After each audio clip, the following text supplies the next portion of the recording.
Mensagem, dia 15 de janeiro de 1995. Fui piedoso e te reservei Joinville. Joinville, cidade que viu e conheceu um pequeno homem que não andava escondido. Deu o seu testemunho durante muito tempo, através de ondas radiofônicas. Falou sempre a verdade, nunca escondeu o seu sentimento.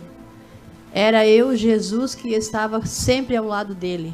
Esse és tu, Bento, meu filho amado. Anunciastes a minha luz verdadeira que viste, só que pouca gente deu o seu valor. Plantou só amor, não destruiu ninguém. Enriqueceu muita gente, tanto na vida material como na vida espiritual. Hoje, se ali alguém está vivendo ainda, foi eu, Jesus, que atendi os pedidos dele. E és tu, Bento, fizeste o que outro não faria. Sempre perdoasse quem te ofendia. Na tua casa, as portas estavam sempre abertas para atender os mais fracos. Horas que foram de grande valor para mim, que sou eu, teu pai e pai de todos. Joinville, que teve o maior nome escolhido por mim. Era ali, nessa cidade, eu constantemente chegava nas horas da oração desse meu filho. O povo joinvilense não tinha noção da grandeza desse pequeno homem que eu criei para ser o meu anjo, escolhido para ajudar a amenizar o sofrimento de muita gente. Nada cobrava e nem pedia nada em troca. O que eu ouvia dele era só pedido de oração, por ele também. Com isto me alegrava muito. Jesus eu sou, e com ele andava e ando todos os momentos. Joinville, cidade que não soube guardar o tesouro que estava contigo. Foste boa até certo tempo, cidade, mas depois não quisesse mais esta minha luz. Alguém procurou de todas as maneiras para prejudicar a vida deste meu filho. Não tiveram compaixão de quem estava sendo sincero. Os olhos dessas pessoas estavam cegos e ainda continuam. Eu, Jesus, livrei-te, cidade, da catástrofe de 83 e 84, por meio da oração que este meu filho te fez. Fui piedoso e te reservei, Joinville, para não ser prejudicada com as enchentes desses anos. Hoje ele é convidado por pessoas que reconhecem o pequeno homem, que continua a fazer o que eu mando. As pedras que não machucam os pés dele, eu trato com o maior carinho. Dou o que posso, tudo de mim nas mãos dele. Curas terão muita gente, desde que acreditem neste meu pequeno homem. Mas através dele está a minha luz, luz que nunca irá diminuir. Ela ficará acesa no coração desse meu filho muito amado. Quem recebe este meu filho, a mim recebe. As minhas forças agora estão mais fortes com ele. Eu sou Jesus, o Rei dos Reis, o fogo que aquece os corações que foram dados pelo meu Pai. Recebam, meus filhos, um filho que estou enviando a vocês. Ele faz parte da minha glória na terra para dar testemunho de mim, teu Salvador. Obrigado, meus filhos. Quem me quer bem, recebe esse meu enviado. Darei tudo o que me pedires se confiares nesse meu filho. Bento todos conhecem, mas a estrela ainda ninguém viu que caminha com ele.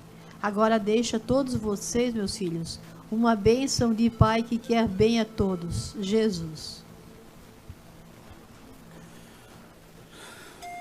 Primeiramente, deixa eu mandar um abraço para as pessoas que a gente visitou essa semana, eu, Eugênio e o seu Cláudio. Mandar um abraço lá para o seu Antônio e a sua senhora, dona Ana, pessoas queridas que trataram a gente bem, receberam a gente muito bem lá. Um abraço para vocês todos aí.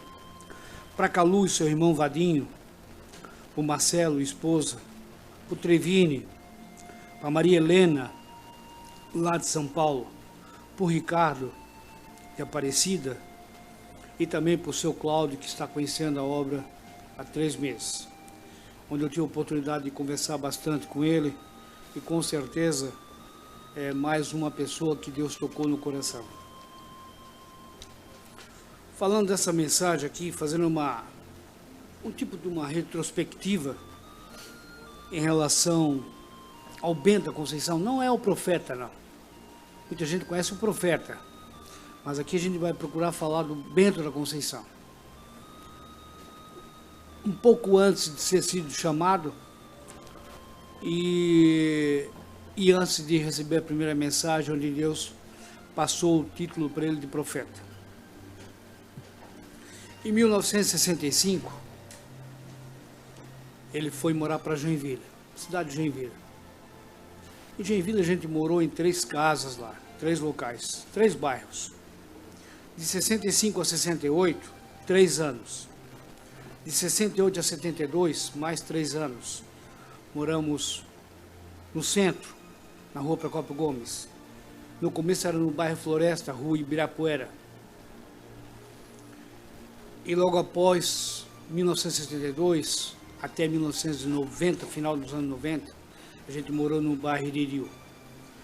Foi naquela casa onde Deus, em 72, chamou ele. Nós fomos para lá, começo de 72 e meados de 72, Deus o chamou para fazer o trabalho que vocês hoje conhecem. Nesse período, entre 65 a 72, o Bento da Conceição em Joinville era conhecido como Aristo. Programa de rádio. Começou na Rádio Colom, depois foi para a Rádio Difusora. Tinha bons amigos, tinha muita amizade. Ele fez muito sucesso na época. Quando ele chegou com uma proposta diferente do que havia em Joinville. Joinville tocava muito música de bandinha alemã.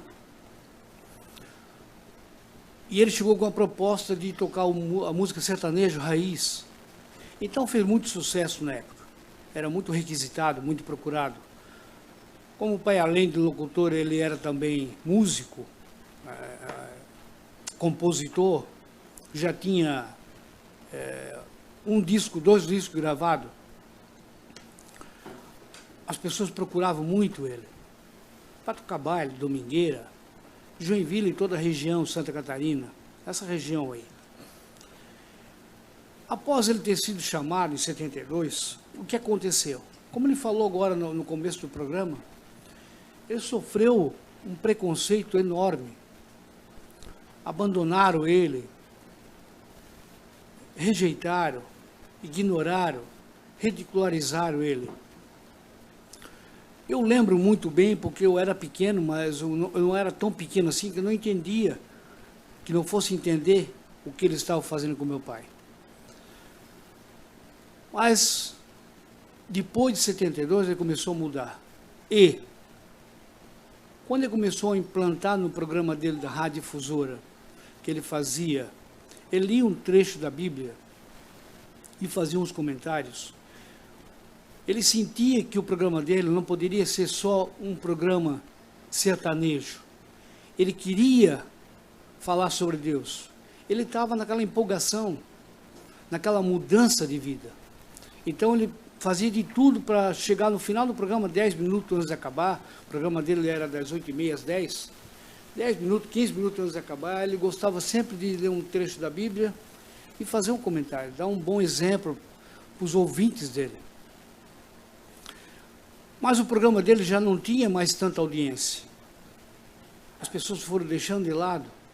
Para vocês verem como realmente, como ele falou ali no começo, falar sobre Deus, viver para Deus não é fácil. O preconceito é muito grande.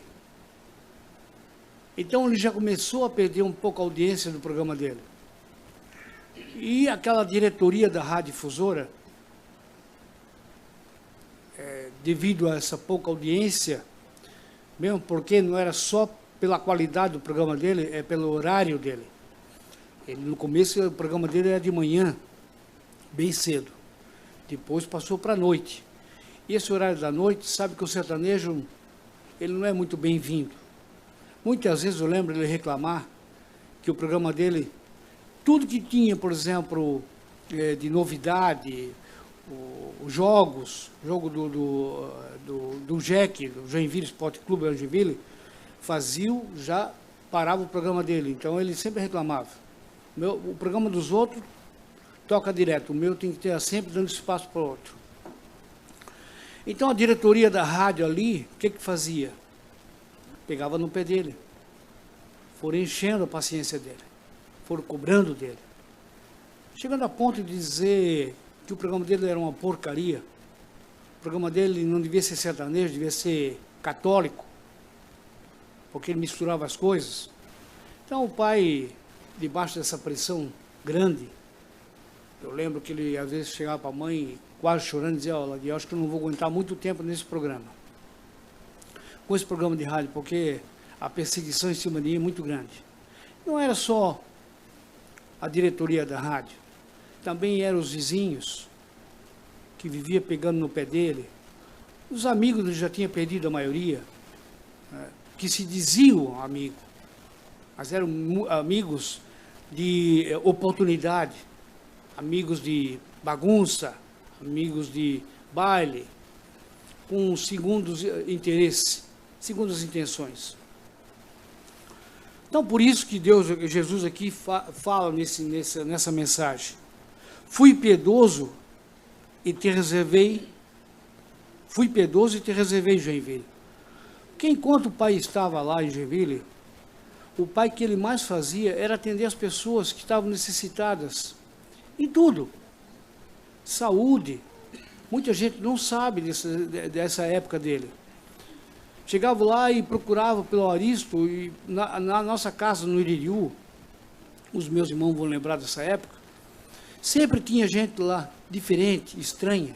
Aí eu queria falar com o senhor Aristo, minha mãe está doente, meu filho está doente, para ele ver se ele pode ver alguma coisa. E o pai cansou de ver remédio para as pessoas. Hoje eu tenho lá em casa guardado, os originais estão aqui na capela, os bilhetinhos que Deus passava para ele.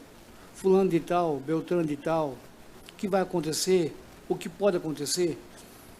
Isso ele pegou muito. Sem contar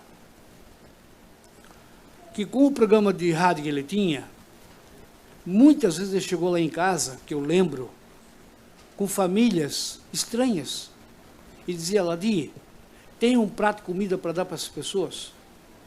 Porque elas estão necessitadas. Elas vieram na rádio pedir um emprego, mas estão passando fome. O que podemos fazer? A mãe dizia: olha, Bento, mal e mal sobrou para janta. Mas ele não deixava de atender. Lembro que teve uma vez uma família inteira, Maria, o homem, a esposa e filhos, não sei se era 3 ou 4, que o pai se prontificou no dia seguinte, acolheu eles, arrumou uma pensãozinha para botar eles lá, um hotelzinho. No dia seguinte foi procurar casa para esse senhor e arrumou uma casa. O homem trabalhou, conseguiu serviço e viveu alguns anos na Joinville agradecendo o pai.